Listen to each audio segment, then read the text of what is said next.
Lumitaw ang isang babae suot ang makinang at hapit na damit habang ang kanyang mukha ay maingat na inayusan ng elegante at pinong makeup.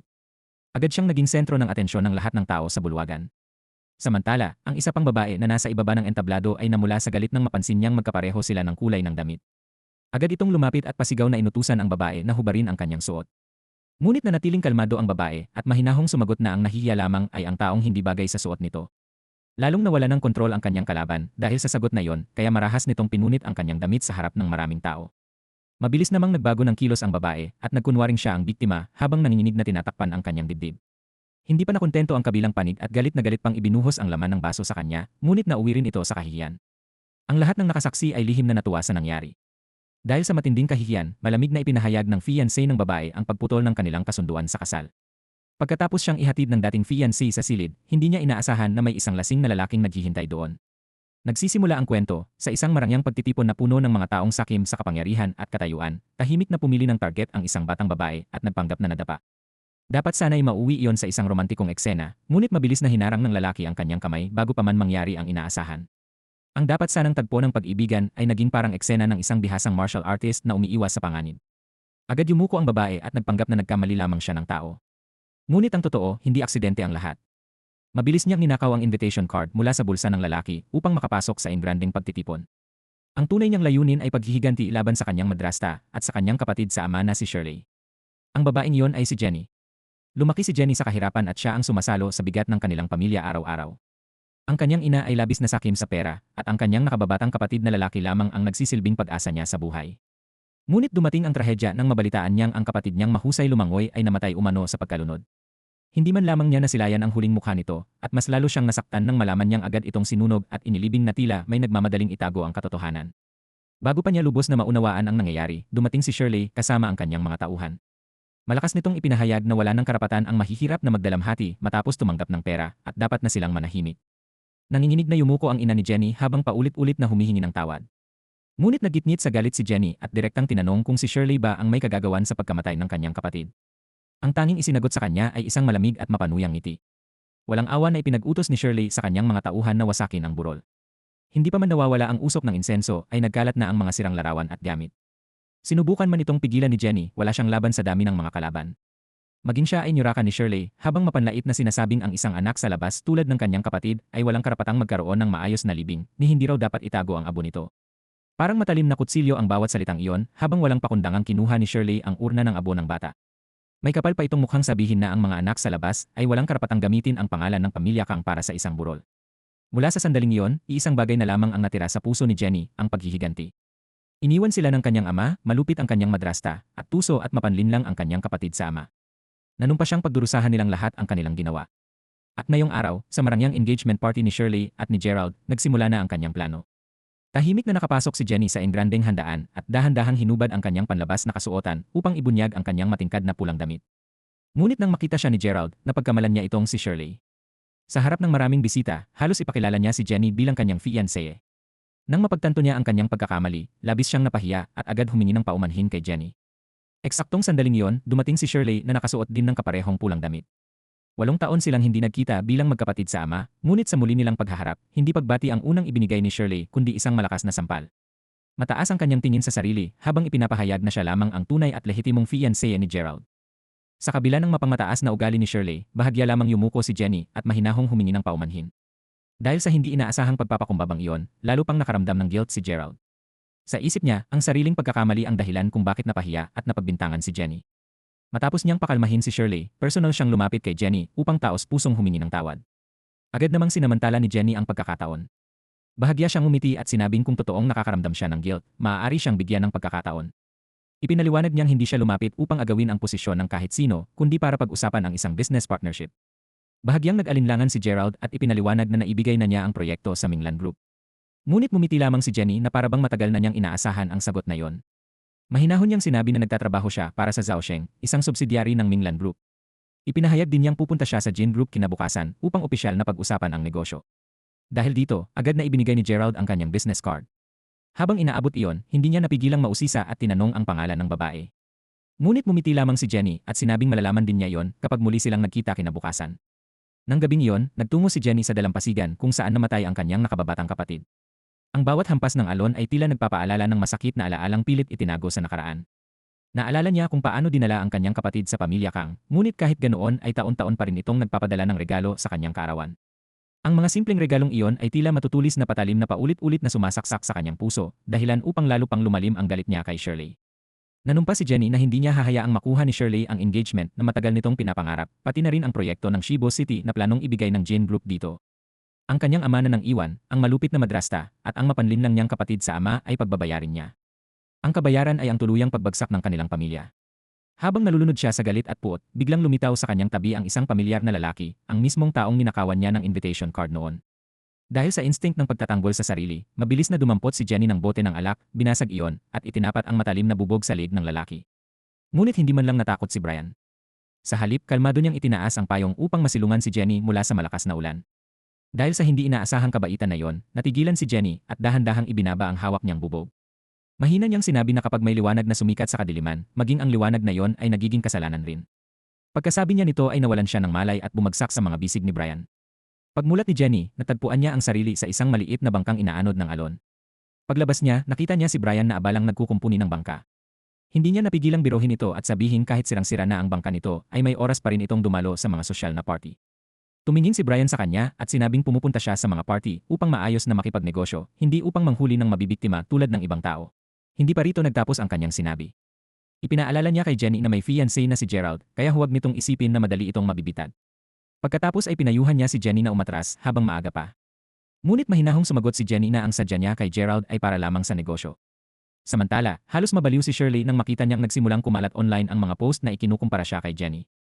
Agad niyang inutusan ang kanyang assistant na burahin lahat ng iyon at imbestigahan kung sino ang babaeng naglakas loob na magsuot ng kaparehong damit niya. Biglang tumunog ang doorbell at ang dumating ay walang iba kundi si Gerald. Sa isang iglap, nawala ang masama nitong ugali at napalitan ng mahinhin na ngiti at matamis na boses. Sa kabilang banda, ang ama ni Gerald, na siya ring nakatatandang kapatid ni Brian, ay pilit hinihikayat si Brian na bumalik sa Jane Group. Ngunit sanay si Brian sa malayang pamumuhay kaya hindi ganoon kadaling magpasya na bumalik sa kumpanya. Kitang-kita sa mukha ng kanyang kapatid ang pag-aalala at kawalan ng magawa, ngunit wala rin itong nagawa kundi ang hayaan siya. Habang paalis si Brian sa headquarters ng Jane Group, bigla niyang nakita ang isang pamilyar na figura. Walang iba yon kundi si Jenny. Dumating si Jenny ayon sa usapan upang makipagkita kay Gerald. May dala siyang bote ng alak at magaan na sinabi na bagay ang lasa nito sa personalidad ni Gerald. Dahil doon ay napangiti si Gerald at sinabing nakakalungkot na ngayon lamang sila nagkakilala. Bahagya namang ngumiti si Jenny at sinabing mas mabuti ng huli kaysa hindi kailanman. Pagkatapos nito ay inilabas niya ang kanyang business card at ipinakilalang siya si Jenny, investment director ng Zhaosheng Group. Diretsahang tinanong ni Gerald kung anong proyekto ang nais nito. Sinabi pa niyang maliban sa proyekto ng Shibo City, maaari niyang piliin ang anumang gusto niya. Sa totoo lang, matagal ng target ni Jenny ang proyekto ng Shibo City, ngunit nanatili siyang kalmado at walang ipinakita ang kahit anong ambisyon. Sa halip, sinabi niyang ang totoong interesado siya ay ang wine estate ni Gerald, kaya siya mismo ang pumunta roon. Nang marinig ni Gerald na pinahahalagahan nito ang kanyang wine estate, bahagya siyang nagulat ngunit naging interesado rin. Agad siyang tumayo upang kunin ang mga dokumentong may kaugnayan dito. Sa mismong sandaling iyon, lihim na tinanggal ni Jenny ang isa niyang hikaw at nagpanggap na aksidenteng nahulog iyon sa sahig, isang klasikong paraan ng pag-iwan ng bakas. Ngunit hindi niya alam na may isang pares ng matang tahimik na nagmamasid sa kanya. Si Brian ay nasaksihan ang lahat mula simula hanggang dulo. Pagkaalis ni Jenny, pinulot ni Brian ang hikaw at binalaan si Gerald na mayroon na itong fiancé kaya hindi ito dapat gumawa ng mga pagkakamaling maaaring pagsisihan nito kalaunan. Hindi nagtagal, nakatanggap si Jenny ng mensahe mula kay Gerald. Sinabi nitong naiwan ang hikaw niya sa opisina at niyaya siyang maghapunan. Iniisip ni Jenny na maayos na umuusad ang kanyang plano kaya mabilis siyang nagtungo sa tagpuan. Ngunit hindi si Gerald ang dumating kundi si Brian. Bahagyang nagulat si Jenny pero nanatili siyang kalmado. Malamig na sinabi ni Brian na naroon siya upang balaan siya. Maaari raw siyang manghuli ng mabibiktima, ngunit lumayo siya kay Gerald hanggat maaari. Hindi makapaniwala si Jenny na si Brian pala ang tiyuhin ni Gerald dahil sa alam niya ay isa lamang itong tagakumpuni ng bangka. Formal namang ipinakilala ni Brian ang sarili at sinabing wala siyang pakialam kung ano ang tunay na layunin ni Jenny, ngunit huwag nitong tangkaing galawin ang kanyang pamilya kung hindi ay pagdurusahan niya ang kapalit. Pagkaalis sa restaurant, bumalik si Brian sa kanyang bangka. Dumating ang kanyang assistant at ibinigay sa kanya ang mga impormasyon tungkol kay Jenny. Biglang bumalik sa alaala ni Brian ang nangyari 8 taon na ang nakalipas. Lumalabas na si Jenny pala ay isa sa mga taong tinulungan niya noon. Noong panahong iyon, buong tapang na hiniling ni Jenny na makaharap siya upang magpasalamat at magbigay ng isang mungkahi. Naniniwala siyang walang mabuting bagay na basta na lamang dumarating ng libre. Kaya nais niyang pumirma ng kasunduan na magtatrabaho siya para kay Brian sa loob ng 5 taon bilang kabayaran sa tulong na ibinigay nito. Ngunit hindi siya hinarap ni Brian noon. Sa halip, inutusan lamang niya ang kanyang assistant na ibigay kay Jenny ang kanyang IG account. Sa kasalukuyan, muling binuksan ni Brian ang kanilang mga mensahe. Doon niya napagtantong ilang taon na pala silang nag-uusap, ngunit hindi nila alam kung sino talaga ang nasa kabilang panig. Dahil dito, labis na naguluhan ang puso ni Brian. Samantala, napagtanto ni Jenny na kailangan niyang baguhin ang kanyang estratehiya matapos ang kabiguang iyon. Kung nais niyang maisakatuparan ang paghihiganti, kailangan niyang isama si Brian sa laro. Kinabukasan, sinadya ni Jenny na dalhin ang pulang damit sa isang clothing repair shop malapit sa bahay ni Shirley upang mapansin ito. Dahil galit pa rin si Shirley sa nangyaring pagkakapareho ng damit sa engagement party, agad niyang tinanong ang may-ari ng shop kung kailan babalik si Jenny upang makapagplano siya ng paghihiganti. Ngunit hindi nagpakita ng kahinaan si Jenny. Sa halip, nagtungo siya sa wine estate ni Gerald upang lumahok sa pagtikim at pagsusuri ng mga bagong gawang red wine. Maingat niyang itinuro ang mga hindi pa perpektong bahagi at nagmungkahi ng paraan para mapabuti ang lasa, kaya labis na humanga sa kanya si Gerald. Pagkatapos nito, nagpadala si Jenny ng invitation card kay Gerald para sa wine tasting event na kanyang inorganisa. Binigyang diin niya na makatutulong ang event na yon sa proseso ng paggawa ng alak ni Gerald. Sa sandaling iyon, biglang lumitaw si Brian. Nanatili pa rin ang pagdududa niya kay Jenny. Dahil alam ito ni Jenny, tiniyak niyang hindi siya dadalo sa wine tasting event, kaya hindi na siya dapat bantayan ni Brian na parang magnanakaw. Ngunit ang totoo, mas masalimuot na bitag ang inihahanda niya upang madala ang dalawang lalaki ng pamilya Jean sa laro ng kanyang paghihiganti. Sa kabilang banda, hindi pa rin mapakali si Brian, kaya pinilit niyang sumakay si Jenny sa kanyang sasakyan upang ihatid ito pauwi. Ngunit pagdating nila roon, isang hindi inaasahang eksena ang bumungad sa kanya. Ang ina ni Jenny, na mukhang sakim at makasarili, ay malakas na pinipilit siyang lumapit sa kanyang tunay na ama upang humingi ng pera. Kahit tahimik na tinitiis ni Jenny ang pang-aabuso, nanatiling matatag ang kanyang mga mata at tumanggi siyang magpasakop sa kanyang irresponsableng ama. Nang paalis na sana si Brian, napansin niya ang mga damit at bag ni Jenny na nakakalat sa sahig. Dahil sa kaba, agad siyang umakyat at nakialam. Malamig ngunit makapangyarihan ang tinig ni Brian nang sabihin niyang binigyan lamang ng ina ni Jenny ang kanyang buhay, ngunit hindi ibig sabihin ito ay may karapatan na itong diktahan ang buong buhay niya. Natigilan ang makasariling ina ni Jenny sa sinabi ni Brian. Pagkatapos nito, walang pag-aalinlangang pinrotektahan ni Brian si Jenny at inilabas siya mula sa nakasusulasok na bahay na iyon. Gayunpaman, ang lahat ng iyon ay bahagi ng kalkuladong plano ni Jenny. Ang eksenang iyon ng pang-aabuso ay isa lamang masusing palabas sa kanyang paghihiganti. Hindi siya ang hangal at masunuring anak na ipinapakita niya sa labas. Ang dati niyang pagtitiis ay isang takip lamang sa kanyang matigas na kalooban. Kailanman ay hindi niya patatawarin ang mga kasalanang ginawa ng kanyang ama at madrasta. Pagkatapos nito, nagpasalamat si Jenny kay Brian at hiniling na ihatid siya sa clothing repair shop. Ngunit pagpasok pa lamang niya sa shop, agad siyang pinalibutan ni Shirley at ng mga tauhan nito. May masamang ngiti si Shirley habang ginugupit ang damit ni Jenny at sinasabing iyon ang kapalit ng pangahas nitong paggaya sa kanya. Binalaan pa niya si Jenny na kapag inulit nito ang ginawa, dudurugin niya ito na parang langgam. Ngunit hindi nagpaapi si Jenny. Malamig niyang sinagot si Shirley na tunay nga itong isang mataas at makapangyarihang dalaga kaya hindi nito maalalang may mga hamak na langgam na tulad nila. Dahil sa matalim na sagot na iyon, lalong nagwala si Shirley. Kumuha siya ng bote ng alak at ibinuhos iyon sa ulo ni Jenny. Ngunit nanatiling matigas si Jenny at sinabing ang sikat na Miss Kang pala ay hanggang ganito lang ang kayang gawin. Sa sobrang galit, hinablot ni Shirley ang buhok ni Jenny at binantaang sa susunod, hindi lamang alak ang ibubuhos niya sa ulo nito. Sa mismong sandaling iyon, dumating si Brian. Hindi niya pinakinggan ang mga paliwanag ni Shirley. Lumapit siya kay Jenny at inakay itong palabas matapos masaktan. Paglabas nila ng pinto, hindi sinasadyang nakita ni Brian si Gerald na nakatayo sa gitna ng mga taong naroon. Sinubukan ni Jenny na magmukhang mahina habang naglalakad kasama si Brian upang maitago ang kanyang tunay na layunin. Samantala, sa sobrang galit, sinadya ni Shirley na sugatan ang sarili gamit ang gunting, saka umiyak sa harap ng kanyang fiancé at ibinunton kay Jenny ang lahat ng sisi. Pagkaalis nila sa shop, dinala ni Brian si Jenny sa isang rescue boat upang gamutin ang kanyang sugat. Doon ay hindi sinasadyang nakita ni Brian ang isang notebook na naglalaman ng detalyadong plano ng paghihiganti ni Jenny. Nang maunawaan niya ang bahagi ng katotohanan, direkta niyang tinanong kung hindi si Gerald ang tunay na target nito, kundi si Shirley. Ang katahimikan ni Jenny ang nagsilbing sagot. Naging komplikado ang tingin ni Brian habang hawak ang notebook. Napabuntong hininga siya at mababang sinabi na alam niyang gusto ni Jenny na makita ni Gerald ang tunay na mukha ni Shirley. Ngumiti si Jenny at inamin na kung alam na yon ni Brian, wala na siyang kailangang itago pa. Ngunit ang hindi inaasahan ni Jenny ay ang alok ni Brian na makipagtulungan. Ayaw niyang gamitin ni Jenny ang kanyang pamangkin, kaya iminungkahi niyang siya na lang ang gamitin ito. Handa raw siyang samahan si Jenny sa pagpapatupad ng plano. Gayunpaman, nanatiling malamig si Jenny at tinanggihan ang kanyang alok. Nang magsimulang umulan, muli siyang pinayungan ni Brian. Puno ng malalim na kahulugan ang kanyang tingin at mapanganib ang tono ng kanyang boses nang sabihin niyang hindi ba mas mabuting piliin siya bilang kakampi kaysa gawing kalaban. Napansin ni Jenny ang talas ni Brian, ngunit kalmado lamang niyang sinalubong ang titig nito bago tumalikod at umalis. Kinabukasan, sinadya ni Jenny na iparating ang impormasyon tungkol sa pagkikita nila ni Gerald sa isang art gallery kay Xiao, ang matalik na kaibigan ni Shirley.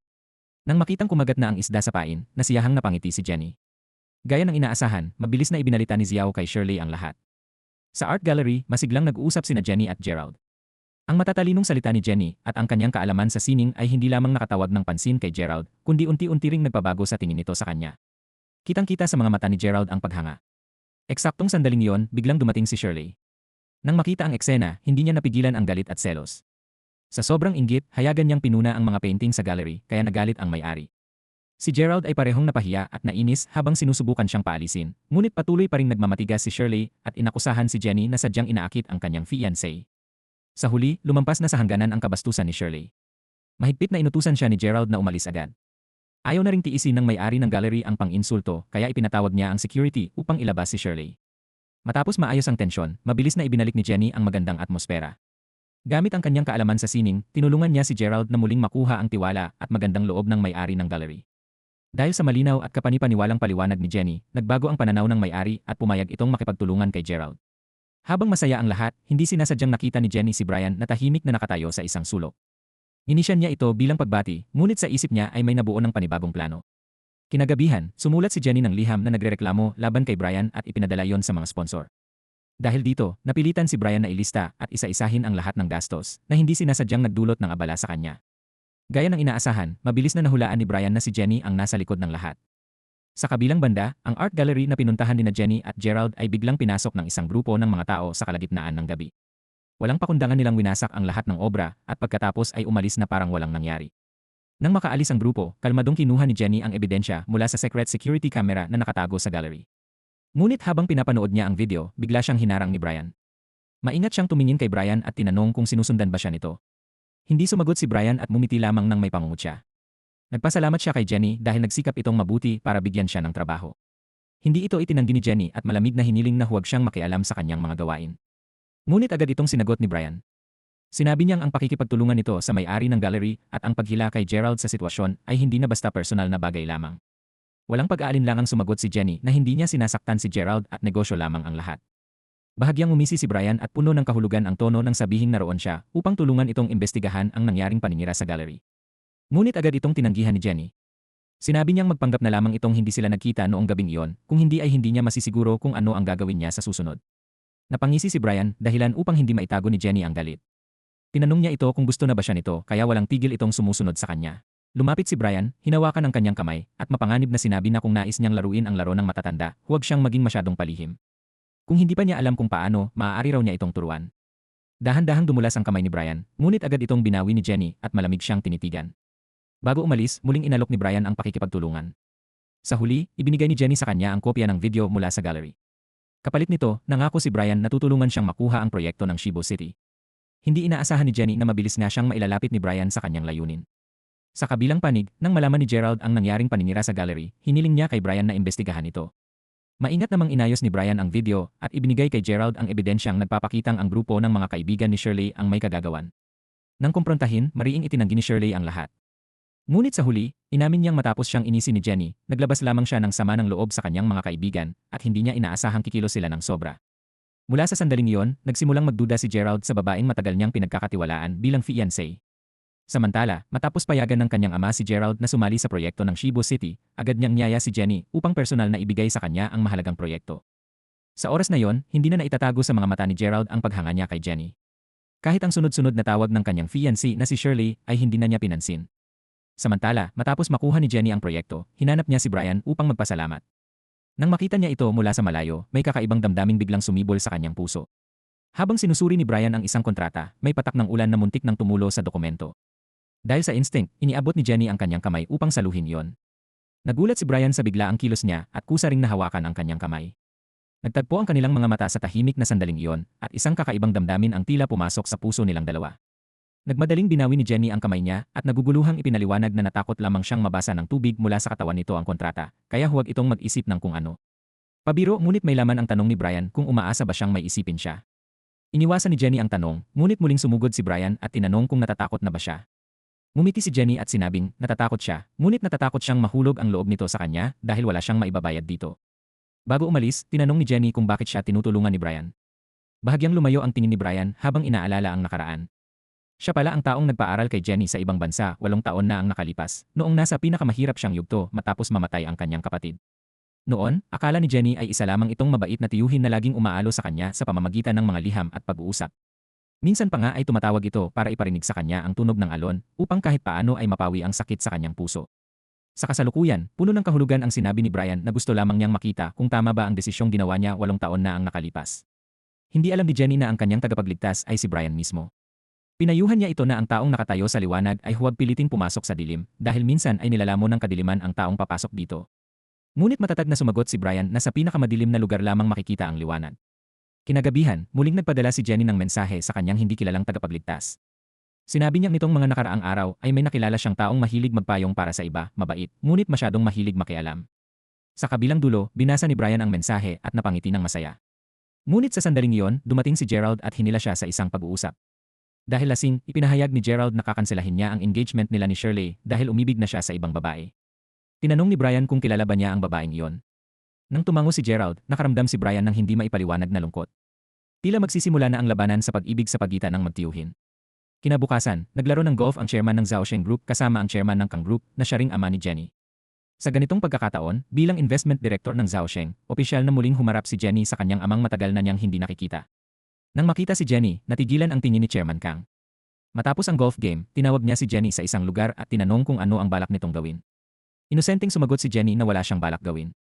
Ngunit hindi iyon pinaniwalaan ni Chairman Kang at mapanuyang sinabi na sakim din siya tulad ng hamak niyang ina. Kahit kumulo ang dugo ni Jenny sa galit, pinilit pa rin niyang magtimpi.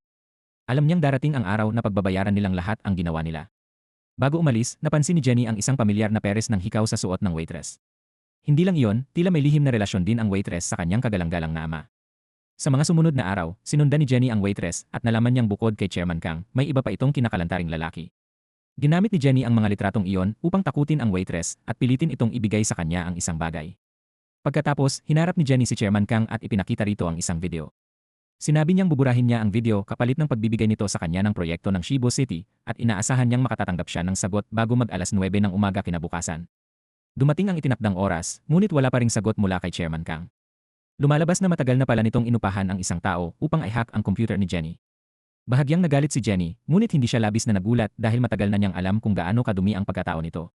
Pagkatapos nito, hinanap ni Jenny si Brian at hiniling ang pakikipagtulungan nito upang mabawi ang proyekto ng Shibo City. Ngunit sa pagkakataong ito, tumanggi si Brian. Dahil dito, nagdesisyon si Jenny na isugal ang lahat. Ginamit niya ang sarili niyang buhay upang makipagpustahan kay Brian. Tumaya siyang hindi ito ang uri ng taong makakakita ng isang tao sa bingit ng kamatayan at hindi ito ililigtas. Pagkasabi nito, walang pag-aalinlangang inihulog ni Jenny ang sarili sa dagat. Sa pampang, napangisi si Brian at inisip na nagpapanggap lamang si Jenny. Ngunit naghintay siya ng matagal at hindi pa rin ito umahon. Doon niya napagtantong seryoso si Jenny, kaya walang pagdadalawang isip siyang tumalon sa dagat upang iligtas siya. Nanalo si Jenny sa pustahang iyon. Pagkatapos nito, tinupad ni Brian ang kanyang pangako at tinulungan siyang mabawi ang proyekto ng Shibo City. Kinagabihan, muling nagkita sina Brian at Gerald upang uminom at tumikim ng alak. Hindi na mamalaya ni Gerald na paulit-ulit niyang nababanggit si Jenny. Kinabukasan, hindi na nakapagpigil si Brian. Gamit ang pagkakakilanlan niya bilang lihim na tagapagligtas ni Jenny, nagpadala siya ng mensahe at niyaya itong magkita. Pagdating ni Jenny sa lugar, natigilan siya nang mapagtantong ang taong tumulong at sumuporta sa kanya sa loob ng 8 taon ay si Brian pala. Nang hihina ang boses niyang tinanong kung matagal na ba siyang nakilala ni Brian at kung bakit ngayon lang ito nagpakita. Matagal na nanahimik si Brian bago sumagot na natakot siyang kapag hindi niya sinabi ngayon, baka huli na ang lahat. Kahit naunawaan ni Jenny ang damdamin ni Brian, nanatili siyang may distansya at tuwirang inilahad ang kanyang tunay na layunin. Nang makita ni Brian ang analysis chart na ginawa niya, bahagyang namasa ang kanyang mga mata. Naalala niya ang batang lalaki 8 taon na ang nakalipas na tinawag na anak sa labas sa dalampasigan. Dahil sa kanilang magkatulad na karanasan, minsan niya itong dinala upang kumain at magdiwang. Ngunit dumating ang trahedya nang marinig niya ang sigaw ng paghingi ng saklolo mula sa tubig. Kahit ginawa niya ang lahat, hindi niya nagawang iligtas ang bata. Ang sakit na yon ay patuloy na bumabagabag kay Brian. Gayunpaman, hindi naniniwala si Jenny na nalunod ang kanyang kapatid dahil hindi lamang marunong lumangoy ang bata kundi napakahusay pa nito. Pinakalma ni Brian ang sugatang puso ni Jenny at mula roon ay nagsimula silang magplano ng paghihiganti ng magkasama. Sa kabilang banda, dahil malamig na ang pakikitungo ni Gerald kay Shirley at dahil ibinigay pa nito kay Jenny ang proyekto ng Shibo City na dapat ay para sa kanya, tuluyan nang nawalan ng kontrol si Shirley. Sa sobrang galit, winasak niya ang wine storage ni Gerald. Dahil dito, nagalit si Gerald at tahasan siyang pinalaya sa wine estate. Pagbalik ni Gerald, gusto niyang kanselahin ang engagement, ngunit hindi pumayag ang kanyang ama. Kung ganoon, hindi na niya pipilitin ang annulment, ngunit kung may magawa siyang ibang bagay, hindi dapat siya sisihin ng kanyang ama. Kasabay nito, nabalitaan ni Shirley mula sa kanyang assistant na umorder si Gerald ng isang bukwet. Akala niya ay para sa kanya yon bilang paghingi ng tawad ni Gerald matapos itong magalit sa kanya. Ngunit nagkamali siya. Ang bukwet ay para kay Jenny dahil nakuha nito ang proyekto ng Shibu City. Mapanghamong ngumiti si Jenny kay Shirley. Sinabi naman ni Shirley na huwag siyang masyadong magyabang dahil ginagawa lamang iyon ni Gerald para asarin siya. Nakita ni Jenny na dumating na ang tamang oras upang simulan ang unang hakbang ng plano, ang galitin si Shirley hanggang ito mismo ang malunod sa sarili nitong kaguluhan. Sinadya ni Jenny na lapitan si Gerald sa ngalan ng trabaho, dahilan upang lalong magalit si Shirley. Nang gabing iyon, sa sobrang galit, umupa si Shirley ng mga tao upang saktan si Jenny. Ngunit sa delikadong sandali, biglang dumating si Brian na parang tagapagligtas at iniligtas si Jenny. Pagkatapos nito, maingat niyang inalagaan ang mga sugat nito. Nang makita nila kung gaano nakabaliw si Shirley, nagpasya sina Jenny at Brian na bilisan ang paghahanap ng ebidensya sa mga kasalanan nito upang mapagbabayad siya ng buo. Kinabukasan, upang lalo pang galitin si Shirley, sinadya ni Jenny na makipagkita kay Gerald at tiniyak na malalaman iyon ng tusong si Shirley. Sa kanilang pagkikita, ibinigay ni Jenny kay Gerald ang notebook na nagbubunyag ng buong plano niya. Pagkatapos ay pumasok silang dalawa sa kotse upang mag-usap. Nang malaman ni Gerald na matagal na pala siyang naging piyesa lamang sa plano ng paghihiganti ni Jenny, hindi niya naitago ang sakit at pagkadismaya. Nanginginig ang boses niyang tinanong kung bakit siya ginamit ni Jenny gayong napakabuti ng pakikitungo niya rito. Hindi sumagot si Jenny. Humingi lamang siya ng tawad dahil ginamit niya ito. Kung nais ni Gerald na bawiin ang proyekto ng Shibu City, handa niya itong tanggapin. Ngunit ayaw nang makinig pa ni Gerald. Galit niyang pinababa si Jenny sa kotse at saka nagmaneho palayo. Nakatayo sa isang sulok si Shirley at pinagmamasdan ang lahat. Ngunit dahil nakikita lamang niya ang kilos at hindi naririnig ang usapan, inakala pa rin niyang may lihim na ginagawa ang dalawa sa likod niya. Makalipas ang ilang araw, sa charity auction ng Jane Group, dumating si Jenny suot ang isang mapang-akit na damit at may eleganteng makeup. Agad niyang nakuha ang atensyon ng lahat sa bulwagan. Parehong natigilan sina Brian at Gerald sa ganda niya. Samantala, nang makita ni Shirley na sadyang nagsuot si Jenny ng damit na kapareho ng kulay ng sa kanya, halos hindi niya mapigilan ang galit. Agad siyang sumugod at malakas na binalaan si Jenny na hubarin agad ang suot nitong damit. Hindi na tinag si Jenny at mahinahong sumagot na ang nahihiya lamang ay ang hindi bagay sa suot niya. Dahil sa matinding galit, pinunit ni Shirley ang damit ni Jenny. Ngunit hindi niya alam na nahulog na siya sa bitad. Nagkunwaring biktima si Jenny, yumukod, humingi ng tawad kay Shirley, at nagmakaawang huwag siyang saktan. Sa mismong sandaling iyon, dumating si Brian upang protektahan si Jenny. Hindi na napigilan ni Shirley ang kanyang galit at kinuha ang baso ng alak upang ibuhos sa kalaban, ngunit siya rin ang napahiya sa huli. Maraming tao sa bulwagan ang lihim na natuwa sa nangyari. Tuluyan nang nagwala si Shirley, mabuti na lamang at napigilan siya ni Gerald. Samantala, si Jenny at Brian ay kampanteng umalis sa party, iniwan si Shirley na naguguluhan at nawawala sa sarili. Hindi na kinaya ni Gerald ang kahihiyang idinulot ng kanyang fiancé, kaya inanunsyo niya roon mismo ang pagputol ng engagement. Upang lalo pang lumala ang kahihiyan, wala siyang kamalay-malay na inihatid niya si Shirley sa silid kung saan may lasing na lalaking inihanda ni Jenny. Gaya ng inaasahan, nangyari ang dapat mangyari. Hindi lang iyon, nakunan pa ng mga reporter ang hindi disenteng larawan ni Shirley, kaya naging mainit itong balita sa media. Matagumpay na nawasak ni Jenny ang reputasyon niya. Matapos ang lahat, nagpasalamat si Jenny kay Brian sa pagtulong nito. Habang nagdiriwang, lihim silang nagkasundo at sama-samang nilunod ang sarili sa masasayang sandali. Ngunit kinabukasan, naputol ang kaligayahang iyon dahil sa mensahe mula kay Gerald. Ipinahayag niyang matapos niyang pag-isipan ng lahat, nagdesisyon siyang muling ligawan si Jenny at umaasang bibigyan siya nito ng pagkakataon.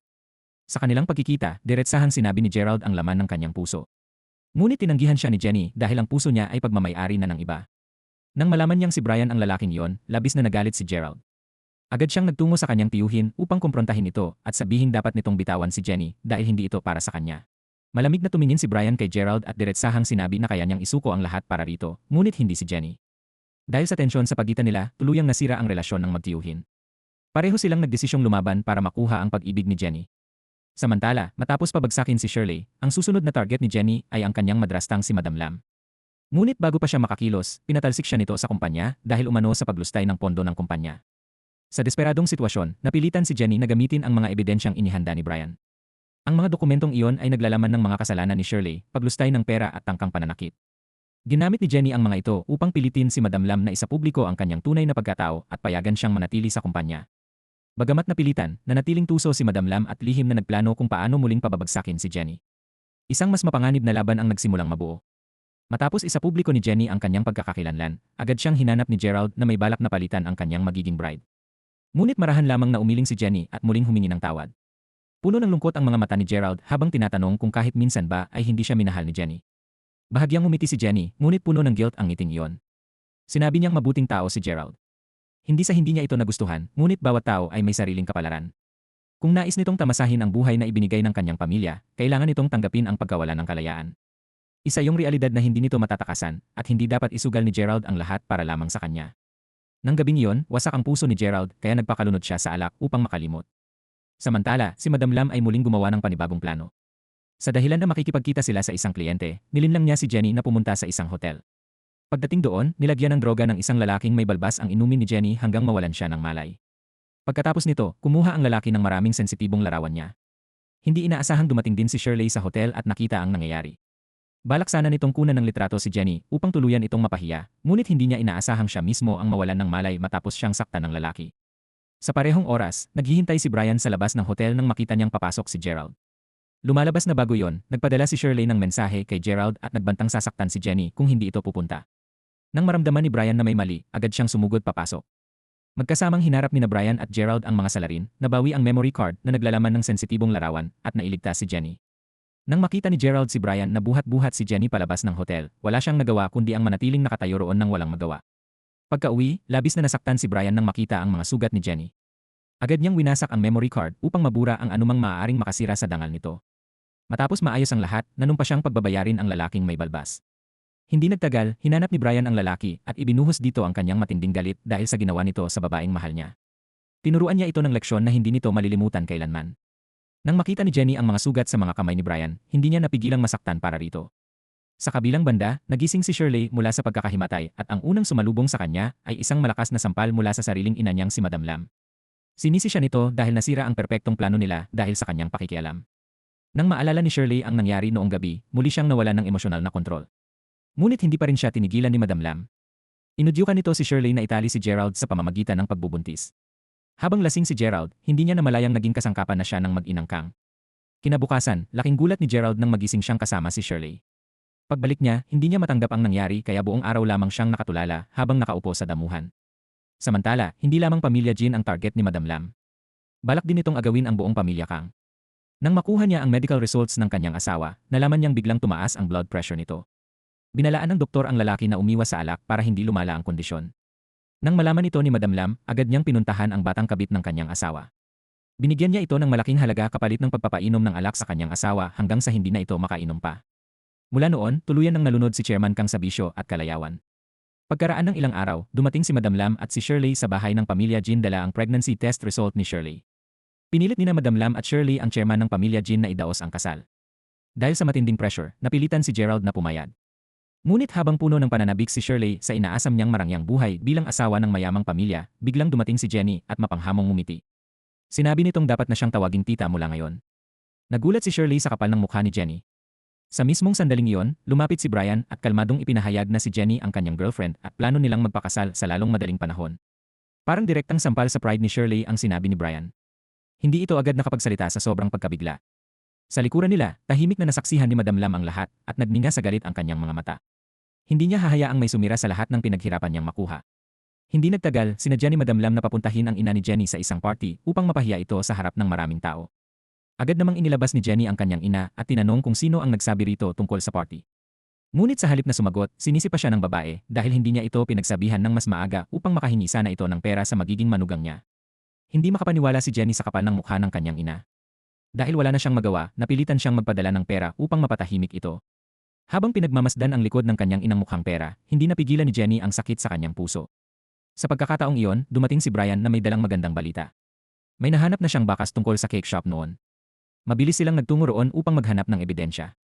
Sa shop, nalaman nilang ang cake noon ay nilagyan ng groundnut powder sa utos ng isang tao. Ngunit dahil matagal na ang lumipas, wala nang record ng transaksyon. Muling nawala ang pag-asa ni Jenny, ngunit determinado siyang hindi titigil hanggat hindi niya nalalaman ang katotohanan. Kinabukasan, ipinagpatuloy nila ang investigasyon tungkol sa dating kasambahay na si Zhang Xuanyan, ang taong bumili ng cake noon. Ngunit sadyang itinatago ng babae ang kanyang pagkakakilanlan at iniiwasan ang katotohanan. Nang malaman nilang may anak itong sugarol, gumawa sina Jenny at Brian ng plano upang pilitin itong kusang makipag-ugnayan kay Madam Lam. At gaya ng inaasahan, nang makita ni Zhang Xuanyan ang larawan ni Madam Lam, hindi nito napigilan ang reaksyon nito. Samantala, nang gabing iyon, muling nagplano si Madam Lam. Sa pagkakataong ito, nagbayad siya ng mga tao upang dukutin si Jenny. Habang hindi makontak si Jenny, agad na nagpakilo si Brian ng rescue team upang hanapin siya sa buong lungsod. Tumawag pa siya sa kanyang kapatid upang humingi ng tulong, ngunit tinanggihan siya nito dahil hindi raw malinaw ang pinagmulan ni Jenny.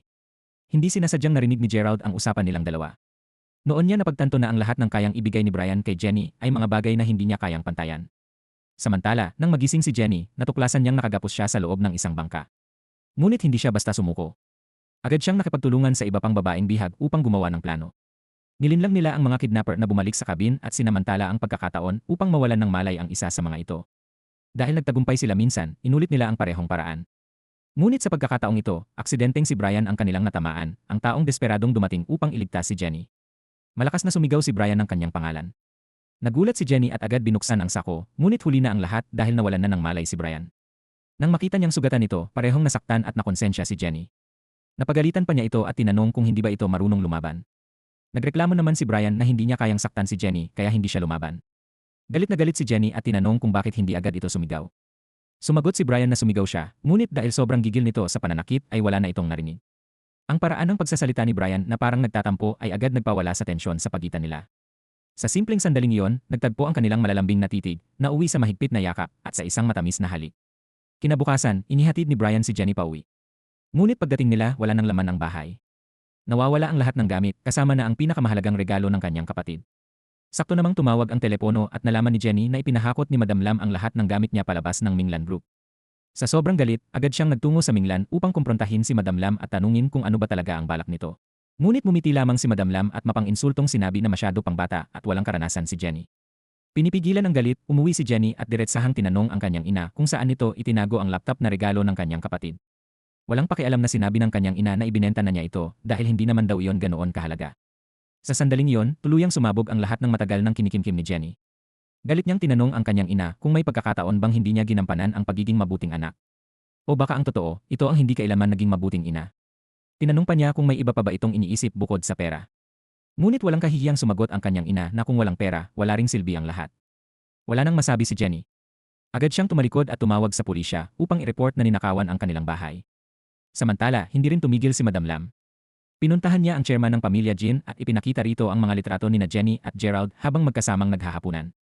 Gamit ang kanyang talento sa pagsisinungaling, sinabi niyang may masamang balak si Jenny sa pamilya Jean at inaakit nito maging ang magtiyuhin.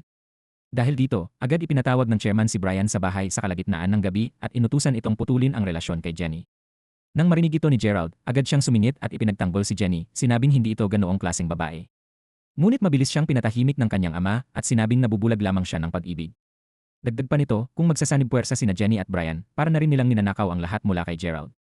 Sa huli, malamig na binigyan ng chairman ng dalawang pagpipilian si Brian. Dalawa ang pagpipiliang ibinigay ng chairman ng pamilya Jean kay Brian, si Jenny o ang pamilya Jean. At sa pagkakataong iyon, walang pag-aalinlangang pinili ni Brian si Jenny. Sa loob ng maraming taon, ibinigay ni Brian ang lahat para sa pamilya Jean.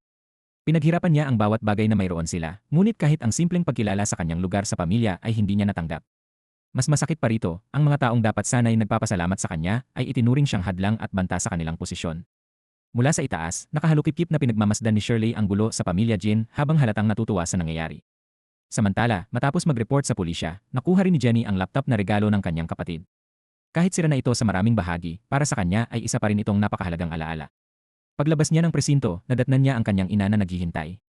Hindi pa man siya nakakahinga ng maayos ay agad na siyang pinagalitan nito dahil ipinahuli niya ang sariling ina sa pulis. Hindi pa nakontento, sinampal pa siya nito. Ngunit sa pagkakataong iyon, hindi na nagtimpi si Jenny. Buong tapang niyang ipinahayag na puputulin na niya ang relasyon nila bilang mag-ina.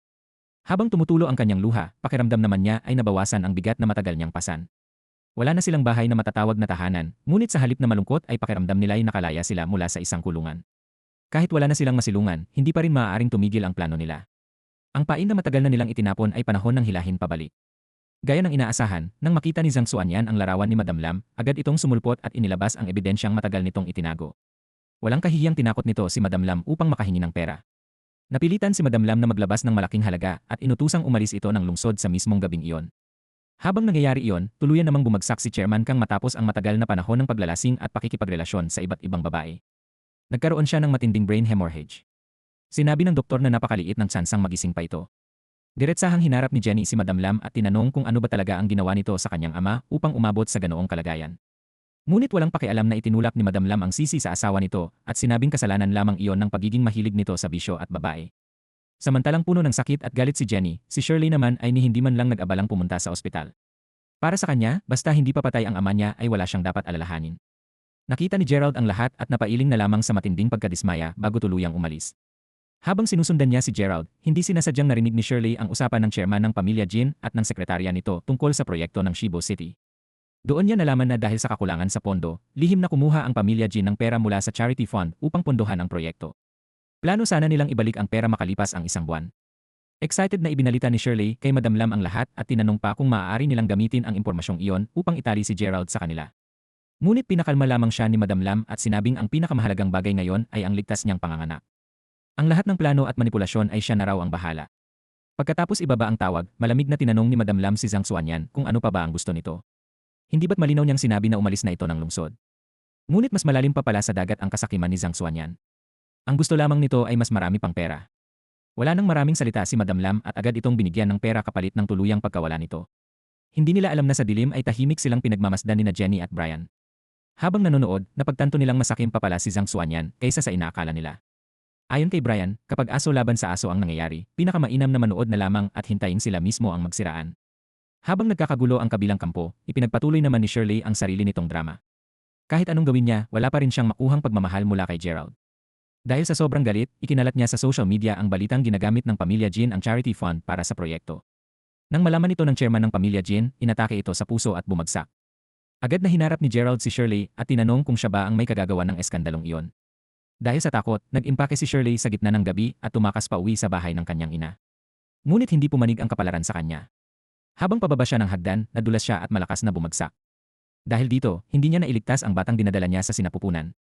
Sa ibang lugar, tahimik na nakatayo si Jenny sa harap ng kanyang revenge board. Isa-isa niyang pinunit ang pangalan ng mga taong natanggal na sa kanyang listahan hanggang 2 pangalan na lamang ang matira, si Madam Lam at si Shirley. Sa mismong sandaling iyon, tumunog ang kanyang telepono. Mensahe yon mula kay Zhang Xuanyan na nagsasabing gusto nitong makipagkita at aminin ang buong katotohanan. Pagkabasa ni Jenny sa mensahe, agad siyang nagtungo sa ipinadalang address. Patuloy na sumisigaw si Jenny, ngunit puro katahimikan at dilim lamang ang nakapaligid sa kanya. Biglang lumabas si Zhang Xuanyan mula sa anino at malakas na hinampa si Jenny sa ulo gamit ang isang bato hanggang mawalan ito ng malay. Matapos mapabagsak si Jenny, kalmadong nagtungo si Zhang Xuanyan sa isang sulok at tinawagan si Madam Lam. Excited nitong sinabi na natupad na niya ang usapan nila kapalit ng pera. Nang matanggap ang maletang puno ng salapi, natuwa si Zhang Xuanyan at inisip na maaari na siyang mamuhay ng marangya habang buhay. Ngunit hindi niya alam na tahimik nang nagsuot ng gloves si Madam Lam sa likuran niya. Walang pag-aalinlangang pinukpok ni Madam Lam ng bato si Zhang Xuanyan nang paulit-ulit hanggang mawalan ito ng buhay. Para kay Madam Lam, tanging ang mga taong wala na sa mundong ito ang tunay na marunong manahimik. Pagkatapos ng lahat, isiniksik niya ang bato sa kamay ni Jenny upang palabasin ito ang may gawa bago niya dinala ang maleta ng pera at umalis sa lugar. Samantala, natunto ni Brian ang lokasyon ni Jenny at agad siyang nagtungo roon. Pagkagising ni Jenny, agad niyang hinanap si Zhang Xuanyan, ngunit natigilan siya nang makita ang nangyari. Sinubukan niyang ipaliwanag kay Brian na wala siyang kinalaman dito, ngunit walang kahit katiting na pagdududa si Brian sa kanya. Sinabi pa nitong handa niyang akuin ang lahat para sa kanya. Ngunit mumiti lamang si Jenny at sinabing hindi na kailangan dahil na-record niya ang buong usapan. Sa kabilang banda, tuluyan nang bumagsak si Shirley matapos mawala ang kanyang anak.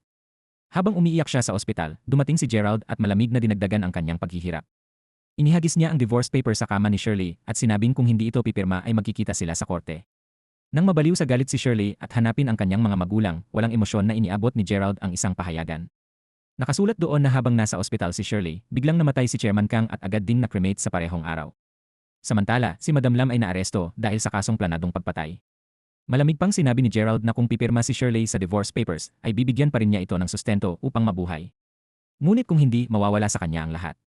Sa sobrang galit, pinunit ni Shirley ang divorce papers at sumigaw na kahit mamatay siya ay hindi siya pipirma. Tinignan lamang siya ni Gerald na parang isang katawatawang palabas bago tuluyang tumalikod at umalis. Sa unang pagkakataon matapos ang mahabang panahon, gumaan ang kanyang pakiramdam na tila may malaking batong nawala sa kanyang dibdib. Kasabay ng pagsikat ng bagong araw ay ang bagong simula ni Jenny. Matapos niyang makamit ang hustisya at makapaghiganti, pinili niyang bitawan ang lahat ng galit at sumama kay Brian sa rescue team. Mula noon, magkasama nilang hinarap ang mga unos sa gitna ng dagat. Magkatabi silang lumaban sa bawat panganib at bagyo, bilang magkaibigan, magkatuwang, at magkasintahang tila itinadhana para sa isa't isa. Ang pagkakaintindihan nila ay napakalalim na parabang pati ang karagatan ay may inggit sa kanila. At dito nagtatapos ang ating pelikula. Maraming salamat sa panonood, hanggang sa muli.